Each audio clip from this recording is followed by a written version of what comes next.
Chapter 38, The Wheelhouse. Battling against the storm, he managed to make his way forward, reach the door, open it, and shout, "Professor." He pointed forward with his outstretched arm, went inside, and with difficulty closed it behind him again. The professor gave him a puzzled look and asked, "Are you already on board?" Azer nodded and pointed forward again.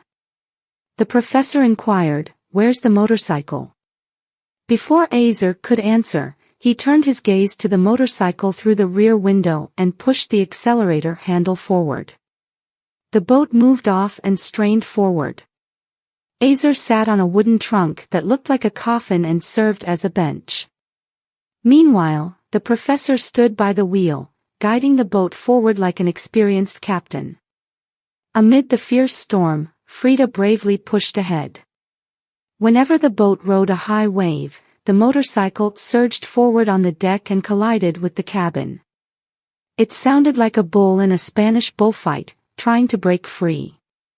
It seemed to be only a question of time before the bike would pulverize the thin wooden wall and burst into the wheelhouse.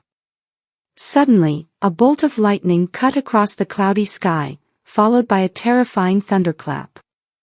Another roar echoed over the lake, causing the boat's windows to shake.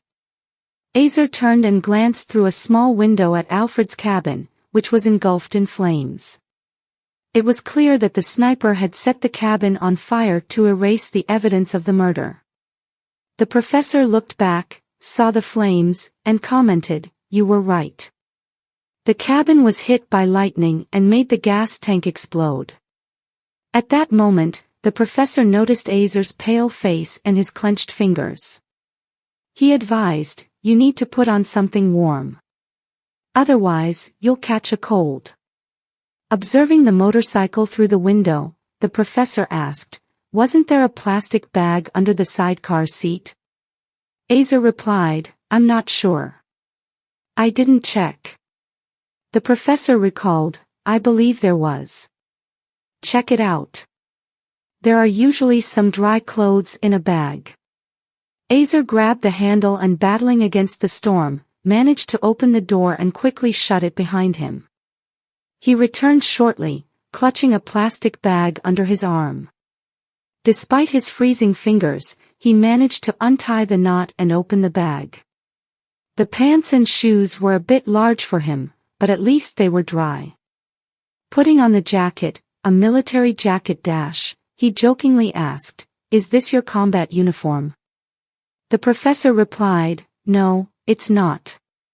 As if sharing a secret, he hesitated before adding, "I enjoy visiting second-hand stores in the city where they bring discarded things back to life that others might consider dead.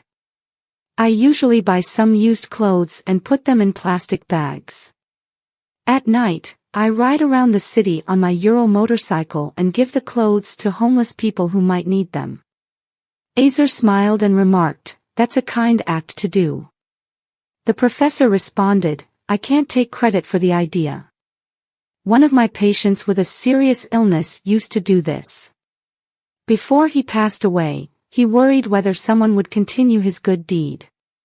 Azer recounted, "Back when I was in journalism college, I once accompanied a homeless person for an entire day, using my observations to write a report for an essay exam.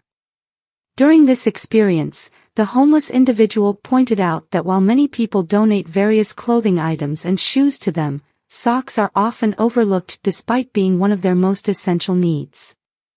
The professor glanced at Azer, responding, "That's an interesting perspective.